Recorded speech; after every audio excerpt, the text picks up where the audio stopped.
সব শ্রেণীর দর্শকদের নায়ক শাকিব খান। বাণিজ্যিক সিনেমার পাশাপাশি কিছু ভিন্ন ধারার সিনেমা করে রিয়াজ, ফেরদৌস সৎ অনেকেই তারকা বনে গেছেন সর্বশ্রেণীর নায়ক হিসেবে।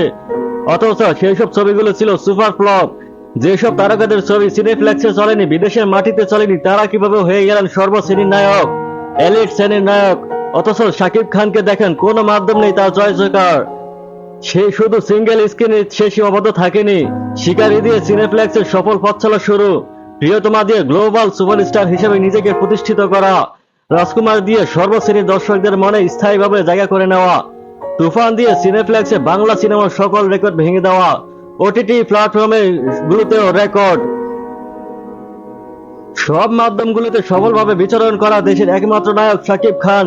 গ্রাম থেকে শহর, শহর থেকে নিম্নবিত্ত থেকে উচ্চবিত্ত সবার কাছে পৌঁছাতে পেরেছেন শাকিব খান। এই জন্য হয়তো আরো 1.5 যুগ আগে শহীদুল ইসলাম খোকন বলে গিয়েছিলেন, একজন শাকিব খানও 100 বছর আসবে বলে মনে হয় না। ববিতা বলেছিলেন, শাকিব যে ইতিহাস সৃষ্টি করে যাচ্ছে তা হয়তো 100 বর্ষ কে ভাঙতে পারবে না। লিজেন্ডদের কথা মিলে যাচ্ছে। 2009 সালের লিজেন্ডদের বক্তব্য এখন 2024 সালে কোথায় চলে গেছে শাকিব খান। সত্যিকারের অর্থে শাকিব খান বাংলা চলচ্চিত্রের সেরা নায়ক, আমাদের মহানায়ক।